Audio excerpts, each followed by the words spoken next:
Muy buenos días, estimados radioescuchas que nos pueden oír, pero también ver a través de las distintas plataformas digitales con que cuenta la UNAM, especialmente por Facebook Live. Para su amigo el doctor José Luis López Chavarría, director del Seminario de Derecho Electoral, es una alegría estar en una tertulia más de su programa Elecciones, Movimientos y Partidos, un breve recorrido por la democracia en México. El día de hoy nos congrega un tema altamente debatido en los últimos días, una temática que se encuentra en el tapete de la discusión por sus implicaciones y alcances. El tema se intitula Retos actuales de los órganos constitucionales autónomos. Y como es tradicional en nuestro programa, nos ponemos los manteles largos, servimos las copas de champán por el tipo de invitados, conocedores, catedráticos de nuestra universidad. El día de hoy tenemos el gusto de contar con su presencia al señor doctor Marco Antonio Saín Chávez, quien es doctor en Derecho por nuestra máxima casa de estudios.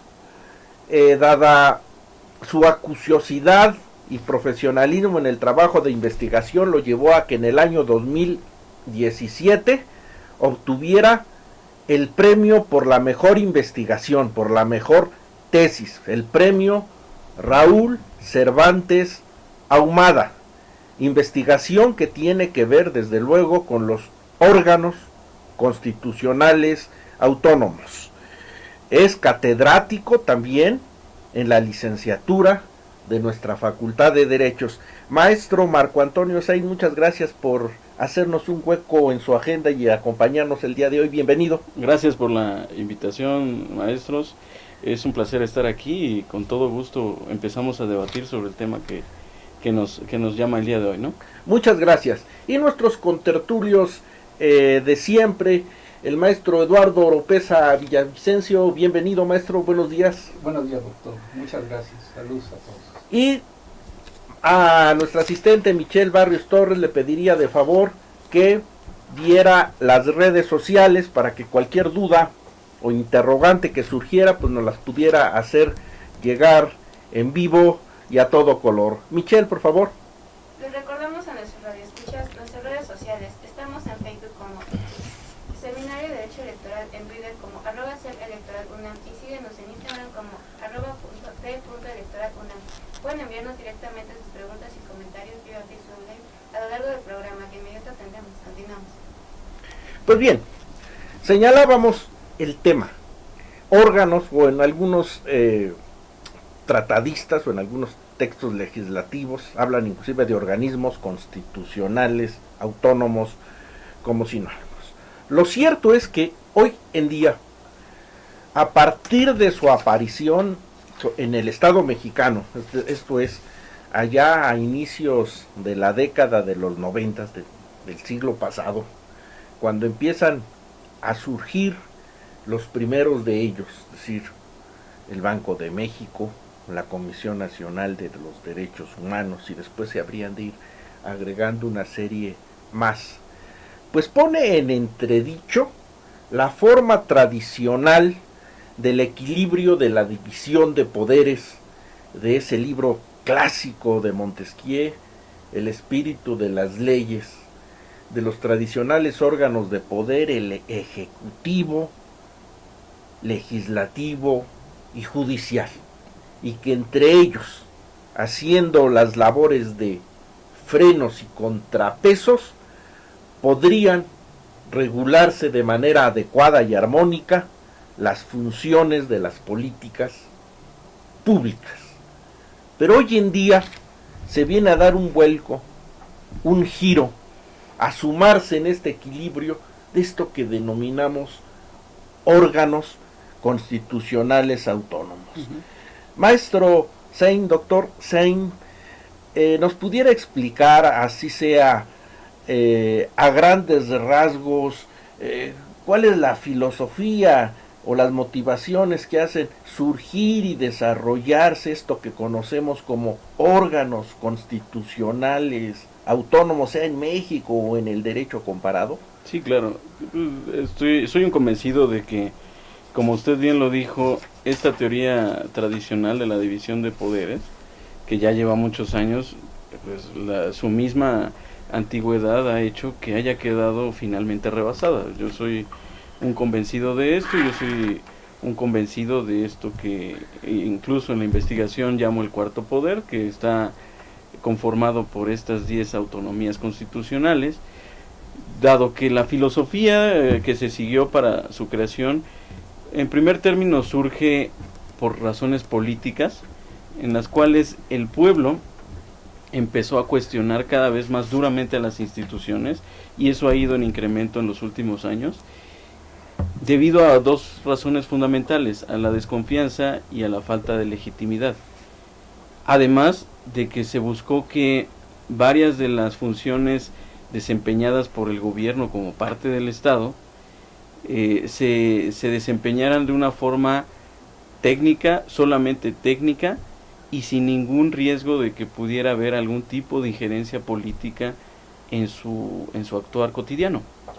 Entonces esto se da así en un principio. Ya quien nos lleva más de 100 años de historia en esta tendencia es Estados Unidos, con la Agencia Administrativa Independiente, en donde, si bien estas agencias sí son parte del Poder Ejecutivo, se manejan con una autonomía de facto, e incluso vemos que es muy cuestionable cuando el presidente, cuando el jefe del Ejecutivo en Estados Unidos despide a quien encabece alguna de las agencias independientes.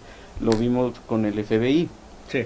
Entonces, esas son las razones, primero políticas y después también un poco más técnicas, en donde se busca que ciertas funciones que hemos decidido que se lleven a cabo solamente con criterios técnicos, sean llevados a cabo por instituciones con solvencia técnica. Ok.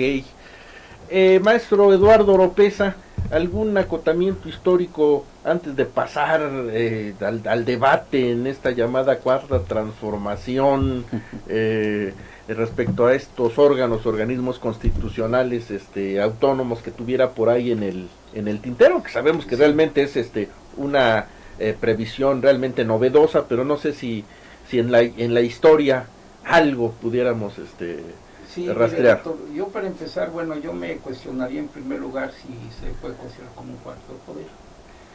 Si bien, como señaló la teoría constitucional clásica, pues, hay una trilogía de poderes, pero esa trilogía llega a los últimos rincones del Estado, es la parte medular.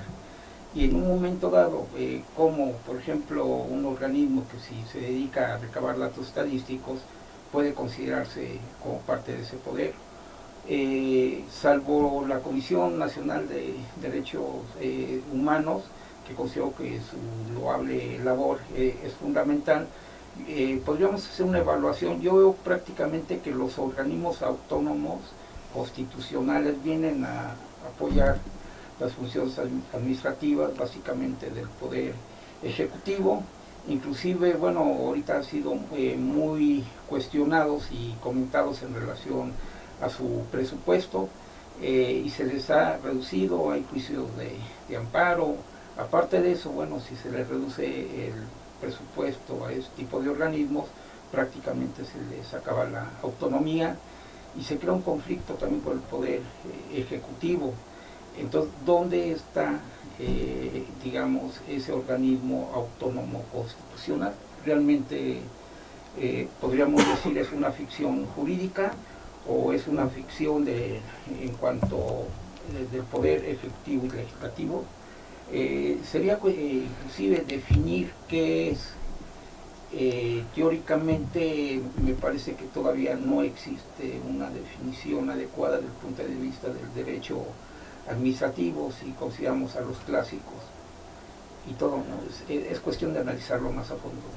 Mire, yo creo que finalmente hablar de la presencia de los organismos constitucionales autónomos nos evidencia una situación propia de, por algún lado, algún tipo de crisis en la teoría constitucional, o si no se quiere hablar de esa crisis, una transformación en el principio y en el entendimiento de la división de poderes, que ha entrado finalmente en una dinámica diferente, es decir, en una serie de desconfianza, en una crisis de legitimidad, en donde las tradicionales funciones desempeñadas de equilibrio y contrapeso ejecutivo, legislativo y judicial finalmente dieron origen a la previsión de estos órganos constitucionales autónomos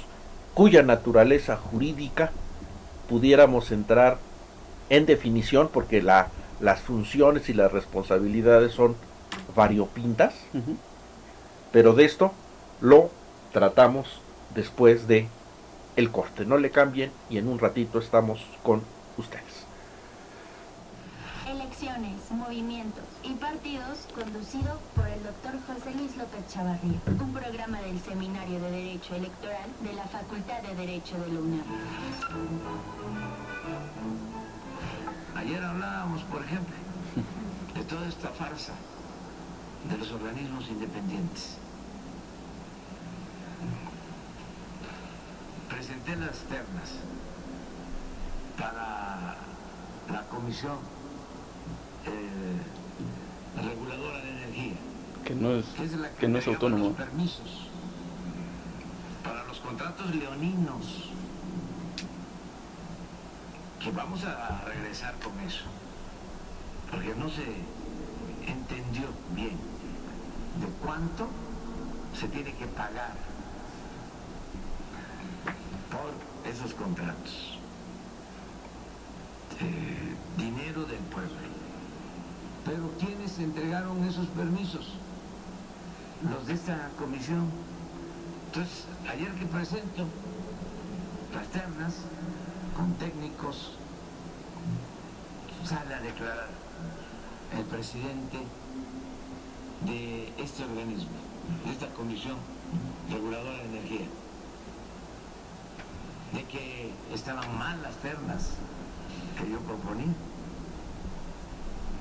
Entonces, como tengo derecho de réplica por alusiones personales, pues voy a dar a conocer ahora de que el señor tiene conflicto de intereses. Bien, estamos nuevamente con ustedes en su programa Elecciones, Movimientos y Partidos. Doctor Marco Antonio Saint,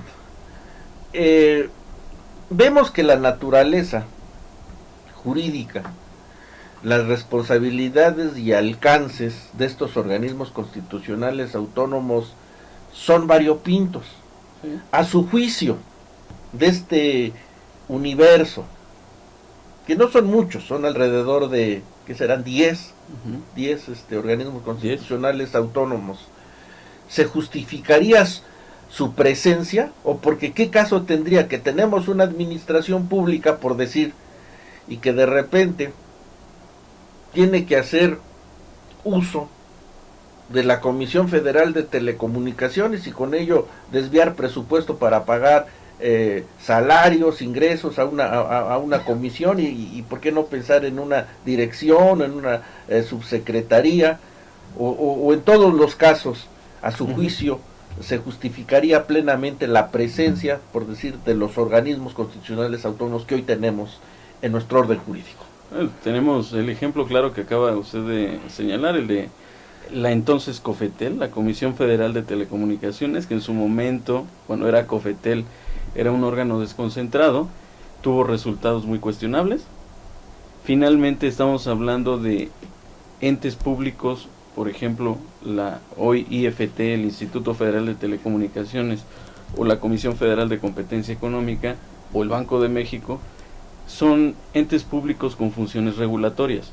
las últimas tendencias constitucionales y administrativas en el mundo señalan que ya no solamente contamos, y la propia jurisprudencia en México que ya está avanzando en el tema, ya no solamente tenemos que el Estado desempeña funciones administrativas, legislativas y jurisdiccionales, sino también en los últimos años se ha iniciado con una función a la cual se le llama la función regulatoria, que resulta de la puesta en práctica de las tres funciones tradicionales, de la administrativa, la legislativa y la jurisdiccional.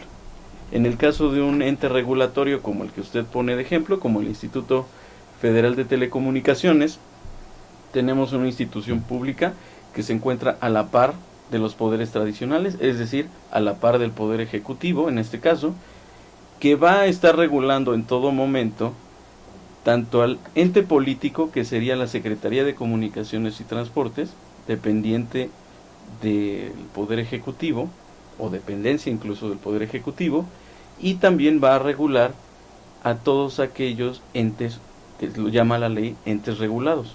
Llamemos cualquier compañía telefónica o de televisión por cable, y yo creo que ese es el esquema correcto que debemos tener, porque efectivamente cuando el IFT era la COFETEL, la Comisión Federal de Telecomunicaciones, quedan pruebas muy claras de que la función regulatoria no se desempeñaba con la solvencia técnica, con el rigor técnico necesario, y en realidad respondió en muchos momentos a los designios dictados desde la Presidencia de la República para la concesión del espectro radioeléctrico, para muchas cosas funcionaba así. Ahora lo que estamos viendo, y yo creo que el IFT es un caso de éxito de los organismos autónomos, porque hay que reconocer que no todos lo son. Es un caso de éxito porque hoy tenemos efectivamente tarifas inferiores a las que teníamos hace 6, 7 años en México. Yo lo vivo y eso es una de las cosas que se busca con un ente público, que tenga un impacto en la vida cotidiana de cada uno de nosotros. Sí, no nada más teorizar y decir que está previsto y al final de cuentas los ciudadanos, yo pagaba más en nuestra vida diaria o en nuestros bolsillos, por decirlo de manera coloquial, ¿no? Yo pagaba más por mi servicio de telefonía celular, no tenía acceso a un paquete de lo que le llaman el triple o cuádruple play, en donde tengamos consolidado en un solo pago el teléfono, el internet y la televisión restringida. Entonces yo creo que este ente público llamado Instituto Federal de Telecomunicaciones es precisamente uno de los casos de éxito y más justificados de un organismo constitucional autónomo en la estructura de gobierno del Estado mexicano.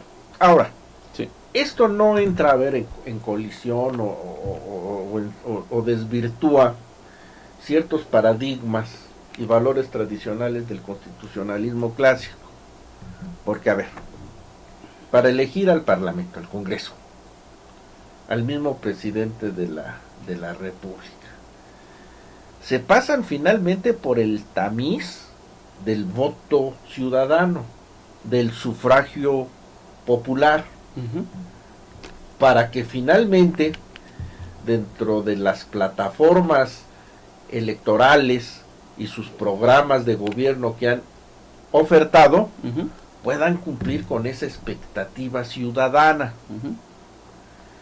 Pero hoy resulta que en estos esquemas de organización constitucional, pues esto ya queda relativo, porque finalmente pudiéramos decir, están sujetos a una actividad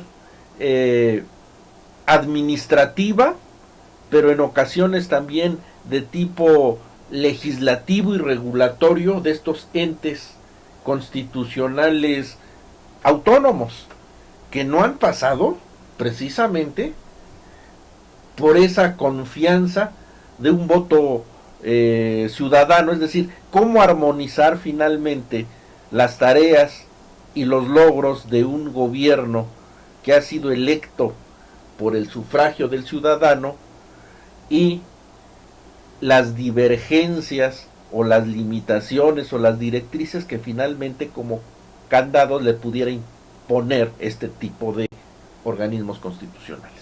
Es lo mismo que pasa y que raramente no se cuestiona con el Poder Judicial. Los ministros de la Corte tampoco han pasado por una elección. Entonces tendríamos que empezar por explicarnos qué pasó ahí. Y yo le podría decir, y estoy escribiendo sobre eso y he escrito algunos artículos, son simplemente, y siguiendo las ideas de Rosanbayón, de Pierre Rosanbayón y de Roberto Gargarella, tenemos dos poderes mayoritarios que son los que usted señalaba, el poder ejecutivo, el poder legislativo, que pasan por ese tamiz del sufragio efectivo, y tenemos dos contramayoritarios, que son el poder judicial y los organismos constitucionales autónomos. ¿En dónde estriba su legitimidad, finalmente? En su trabajo cotidiano. ¿En dónde? Y si queremos nosotros explicarnos cómo llegaron ahí los integrantes de sus órganos de gobierno, pues tendríamos que empezar por decir que por decisión de los representantes del pueblo. ¿Quiénes son los representantes del pueblo? El Poder Legislativo. El Poder Legislativo decidió crearlos, y el Poder Legislativo ha decidido con el tiempo consolidarlos con la integración escalonada de los integrantes de sus órganos de gobierno. Entonces, si nos estamos yendo a la teoría tradicional, nos dice que los legisladores, en el caso mexicano, diputados y senadores, son los representantes del pueblo, son el pueblo como el titular de la soberanía del Estado mexicano, entonces, pues son los representantes del pueblo los que decidieron la creación de estos organismos autónomos con las características que todos conocemos, y como una que le llama también Rosanbayón reserva de desconfianza. ¿Qué pasa con la reserva de desconfianza? Tenemos que, como hemos visto en la historia mexicana y en la historia de muchos países, el voto es efímero y el voto es volátil.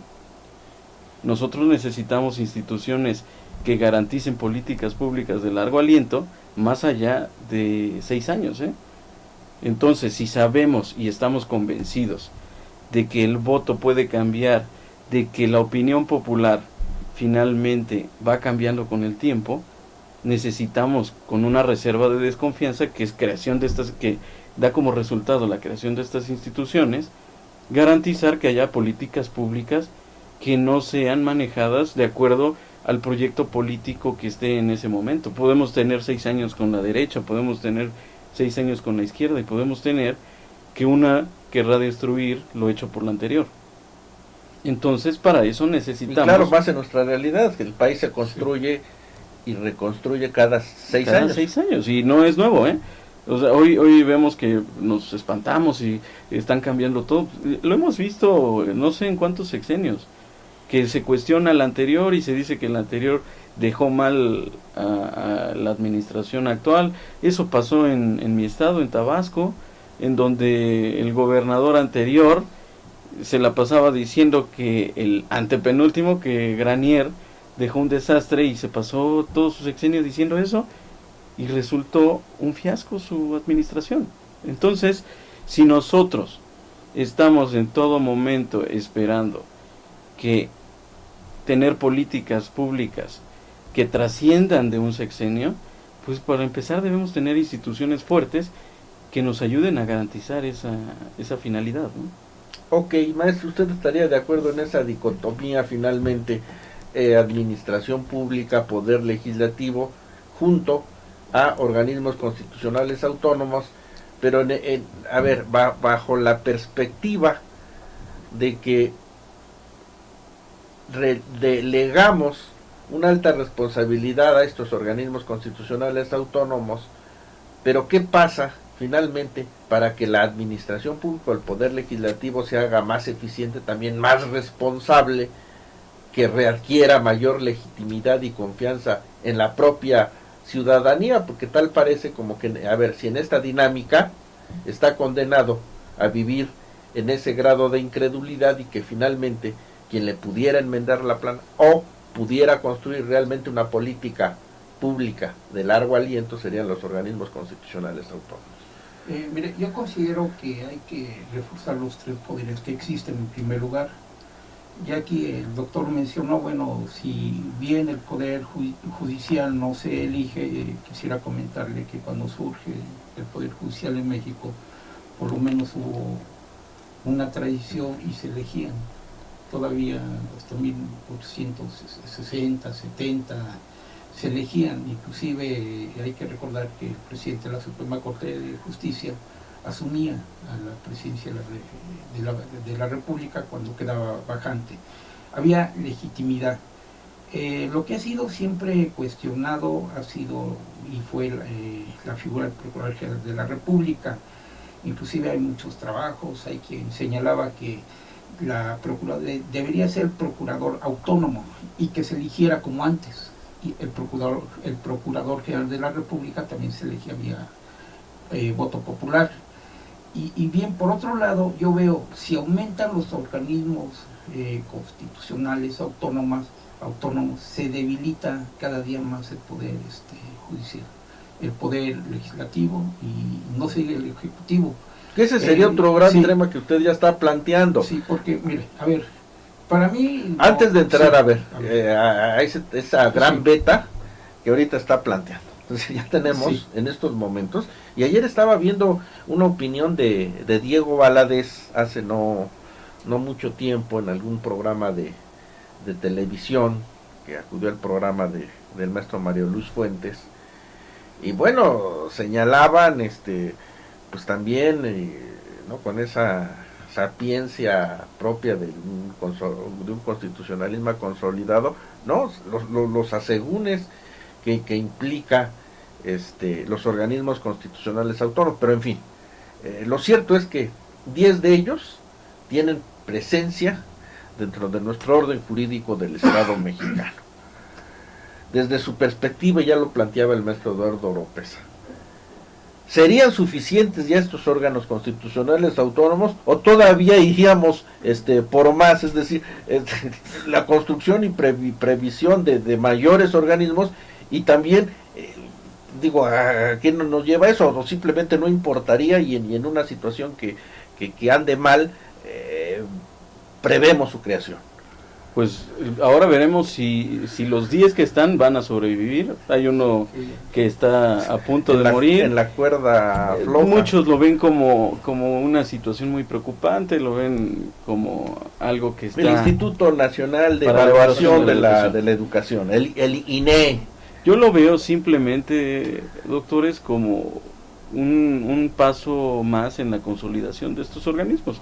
Sobrevivirán los que estén plenamente justificados, cada quien tendrá el criterio que quiera tener sobre cuáles sí y cuáles no, pero sin duda yo creo que debe haber una auditoría superior de la Federación Autónoma.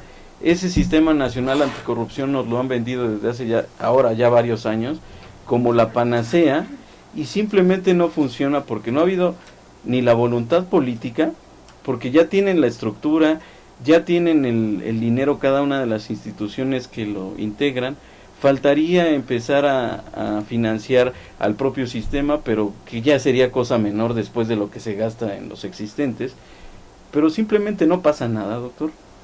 Entonces necesitamos, sin duda, también estoy escribiendo sobre eso, una auditoría superior de la Federación Autónoma, que no dependa del Poder Legislativo. Menos el de la Auditoría Superior de la Federación hace falta. Sin duda. Bien. Uno para la evaluación de las políticas de salud, al estilo de la evaluación de la política de desarrollo social, porque usted vivió la experiencia también en la Secretaría de Salud, que en las diferentes entidades federativas se manejan con diferentes criterios las políticas de salud, en muchos temas. Entonces necesitamos, para empezar, una uniformidad, sí a la regionalización, sí a la federalización, pero debe haber pisos y techos para algunos temas. Eso no existe. Qué interesante. Nos vamos a tener que ir a corte, no sin antes rápidamente, Mitch, si nos das redes sociales, y en un momento regresamos. Mitch.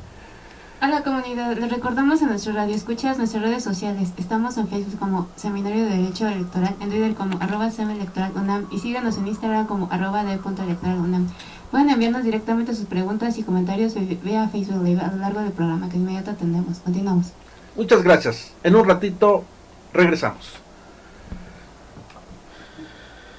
Está bueno, ¿no? Está bueno. A favor de las empresas. ¿Y qué es algo que hemos construido todos los mexicanos? Mexicanos de izquierda, de derecha, de centro, de uno u otro lado del espectro político. Hemos, dentro de la democracia, encontrado un sistema que es total y absolutamente correcto. Ahora, yo lo diría así: detrás de cada organismo autónomo del país hay un trabajo de la sociedad civil organizada. Bien, maestro. Estábamos con la necesidad, no solamente en un plano justificatorio, de nuevos organismos constitucionales autónomos, y el maestro, el doctor Marco Antonio Sainz, exploraba la necesidad de que en la Auditoría Superior de la Federación se viera matizado con esta naturaleza jurídica de organismo constitucional autónomo. Pero no solamente ahí, sino en el terreno del sector salud. Ahorita el maestro Eduardo Oropesa dice, pero es que además ahorita con el problema en las costas, ¿no?, del Caribe, con planta de sargazo, pues en un momento dado, si no son eficaces las acciones de la Secretaría correspondiente, en un momento dado casi nos veríamos en la necesidad a lo mejor de algún organismo constitucional autónomo para que lleve a esas tareas sin que no cobre los 1,000 millones de pesos que una empresa. En fin, ¿qué otras materias, qué otros aspectos visualizaría desde su perspectiva que pudieran entrar estos organismos constitucionales autónomos? Pero además no tendría alguna consecuencia dentro del esquema de la funcionalidad de la administración pública, del mismo poder legislativo, porque finalmente son delegación de responsabilidades. Es decir, es crear una estructura paralela o duplicar responsabilidades que en un momento dado se tiene que asumir por un órgano constitucional porque no está funcionando adecuadamente esa secretaría. Entonces, ¿no sería mejor una política de reconversión administrativa, de reforma administrativa, y no vaciar, por decir, las funciones tradicionales del ejecutivo y legislativo? Pues es que efectivamente, sin que lo hayan llamado así, hemos estado en los últimos años frente a una gran y muy profunda reforma administrativa.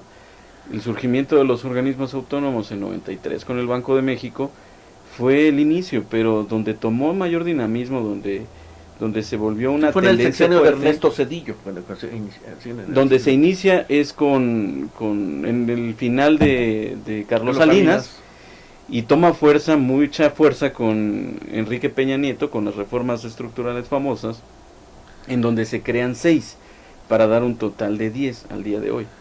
Y que sí es una reforma profundísima.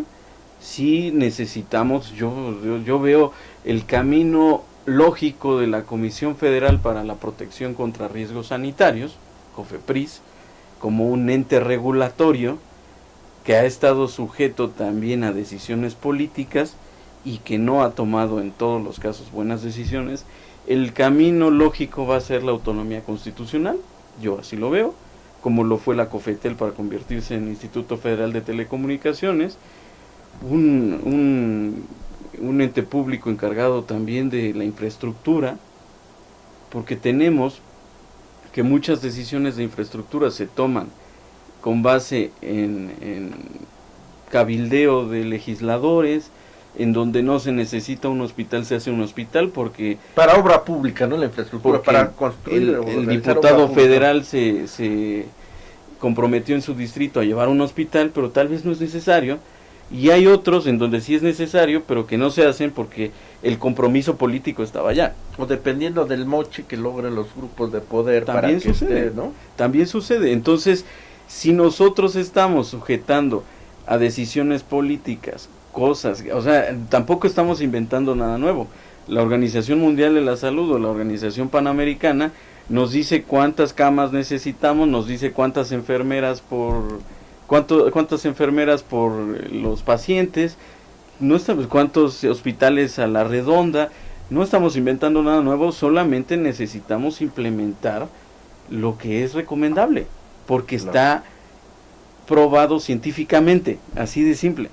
Entonces, ese camino que ha llevado el Estado mexicano, efectivamente hay una reforma administrativa profunda, una reforma política profunda, y parece que hoy está cuestionado, pero vamos a ver cuáles sobreviven. Tal pareciera en estas decisiones, maestro Oropesa, usted que sabe tanto de historia, que cuando en la época porfirista, ¿no?, en su famosa administración y su lema de poca política, mucha administración, inclusive surgió la figura de los departamentos administrativos, paralelo o junto a las secretarías de Estado. Y la explicación jurídico-política de los departamentos administrativos en su momento fue que las cuestiones de tipo técnico, las políticas técnicas, no de decisión de fondo político, que conocen y atienden las secretarías de Estado, deberían de quedar en manos de los departamentos administrativos, ¿no?, es decir, secretarías de Estado y la previsión también de departamentos de tipo administrativo. Hoy tal parece en este debate, que también vuelve a tener en esta tapete de discusión, ¿no?, que las responsabilidades técnicas, ¿no?, deben de ser, para que no se contaminen políticamente, recaer en manos de los organismos constitucionales autónomos. ¿Algún apuntamiento más de lo que se ha estado vertiendo aquí en la mesa, maestro? Yo creo que habría que revisar una desconcentración o descentralización del Estado mexicano y de las funciones precisamente del Poder Ejecutivo, sobre todo las secretarías de Estado, ¿no? Para mí los organismos constitucionales autónomas, realmente yo lo considero como un gabinete ampliado. Si vemos las funciones que tenía el Consejo Supremo Conservador, por ejemplo, que elaboró las 5 leyes con don Antonio López Santana en 1836, ¿qué funciones eran muy específicas? La Orden de Guadalupe. También, por ejemplo, vemos la Junta de Notables de Maximiliano, que eran la gente más capaz que había en toda la República Mexicana. Ellos tomaban prácticamente las decisiones en un gabinete ampliado. Si bien es cierto, por un lado, bueno, aparentemente se fortalece la población, sobre todo en cuestiones estratégicas, como es comunicación, energía, anteriormente educación, que tiende a desaparecer, lo que es el Instituto Nacional Electoral, democracia, digamos, son puntos estratégicos considerados hasta de seguridad nacional. Por un lado sí nos ayuda, pero no nos ayuda mucho a combatir la corrupción al interior de las secretarías de Estado. Sería mejor, bueno, o sea, que aquella famosa renovación moral de Miguel de la Madrid, que nunca funcionó, ni tampoco ni fue moral, ni fue renovación, sino que en un momento dado fortalecer las secretarías de Estado, revisar bien la ley orgánica de la administración pública y las funciones específicas, para que no existan esa duplicidad de funciones, ya sea un organismo autónomo, de otro organismo. Si bien es cierto, hace un momento escuché el comentario de que existe una ley general de salud en México, pero también hay que recordar que cada estado tiene una ley de salud. Por ejemplo, si checamos la ley del estado de Guerrero, ahí se especifica para establecer una clínica cuántos habitantes debe haber en un municipio, ya sea una clínica de segundo nivel. Entonces hay una serie de políticas y de todos los estados de la República, y no lo mismo, por ejemplo, que el mayor monopolio lo tiene el Estado mexicano. Es como desconcentrar todo el patrimonio cultural, que lo manejan 2 institutos, el Instituto Nacional de Antropología e Historia y el Instituto Nacional de Bellas Artes. Pero ¿qué sucede? Existe un monopolio que son ellos, y los estados se quedan delegados. Los estados de la República no tienen participación en el patrimonio cultural. Ha dado en el clavo también, en una situación que me surge. Me deja puntualizar antes, claro. de lo que señaló el doctor. Habló algo del Supremo Poder Conservador. Sí. Debemos recordar que, a diferencia, si vamos a hacer el símil con los organismos constitucionales autónomos, el Supremo Poder Conservador parecía estar por encima de los 3 poderes tradicionales. Sí, que fue en otra coyuntura, era por el inmovilismo político. Entonces, para que no hubiera, es decir, que ahí estaba el control. Ahí estaba el control. En este caso, el organismo constitucional autónomo no está por encima de los tres poderes, está a la par y se coordina con ellos. Entonces, tenía que hacer esa precisión técnica. Habló usted de la autonomía constitucional en el sector energético como un sector estratégico y dijo incluso de seguridad nacional. Debemos recordar también que los órganos reguladores coordinados en materia energética, y es algo que me preocupa mucho, doctores, porque hay una confusión muy profunda en esto. Esos órganos reguladores, Comisión Reguladora de Energía y la Comisión Nacional de Hidrocarburos, no son organismos constitucionales autónomos, son dependencias del Poder Ejecutivo Federal. Es decir, están subordinados al presidente. Si revisamos la ley orgánica de la Administración Pública Federal, están subordinados al presidente, no a la Secretaría de Energía, sino al presidente, son subordinados directos del presidente. Okay. Vemos que las dependencias de la Administración Pública Federal son las Secretarías de Estado, la Consejería Jurídica, la Oficina de la Presidencia y los órganos reguladores. Esa es otra precisión. Nos decía que no se ha logrado abatir la corrupción con la creación de los organismos autónomos. Efectivamente no se ha logrado abatir la corrupción porque esa no es su función. Vamos a lograr abatir la corrupción el día que vivamos y todos estemos convencidos de que debemos vivir en un estado de derecho, lo cual no se busca con la creación de la autonomía constitucional. Sobre la Ley General de Salud y las leyes locales, desconozco leyes locales en el tema de salud, sinceramente, yo no sé de la existencia de leyes locales, por eso se trata de una ley general. Y también tenemos, usted dijo algo sobre el porfiriato, y si ustedes recuerdan, en el porfiriato se hablaba de los científicos, y eso es muy interesante, porque en ese tiempo se criticaba a los científicos por ser muy afrancesados, por ser aburguesados, por no estar en contacto con el pueblo. Parece que estamos viviendo otra vez esa etapa, pero ahora no se llaman científicos, ahora se les llama neoliberales o conservadores. Entonces, Fifis, mire, ya estamos por terminar. Nos indican el tiempo, ya estamos casi en la frontera para terminar el programa. Una última pregunta al maestro Saín. ¿Sí? Y a los organismos constitucionales autónomos, a su juicio, ¿qué faltaría regular o prever constitucionalmente para lograr su pleno desarrollo, su plena consolidación? Porque también vemos que algunos de ellos creo que no están cumpliendo adecuadamente su responsabilidad, es decir, qué hacer con los organismos constitucionales autónomos, o quién va a controlar o regular y observar y vigilar también el desempeño de sus responsabilidades. Y con eso terminaríamos, porque ya estamos al final del tiempo. Un minuto. Yo veo el tema de la Contraloría Interna de cada uno. Tenemos que la Cámara de Diputados tiene la facultad exclusiva de designar al titular de su Contraloría Interna, y hoy no lo tenemos completo esa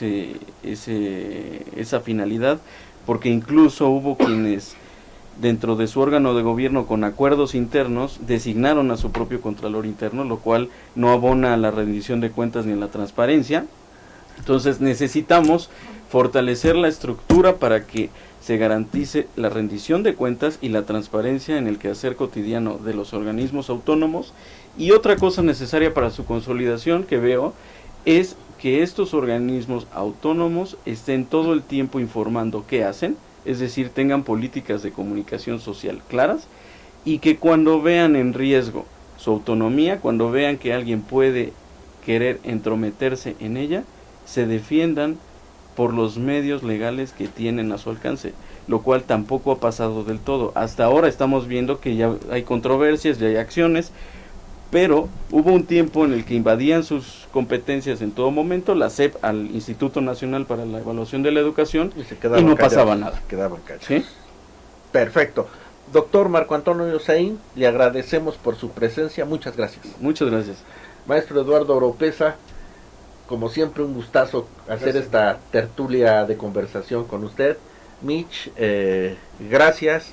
A los compañeros de cabina de transmisión, como siempre, muy agradecidos. Esto fue todo en elecciones, movimientos y partidos y los esperamos para la próxima. Buen día. Sí, yo te Gracias. quería hacer el comentario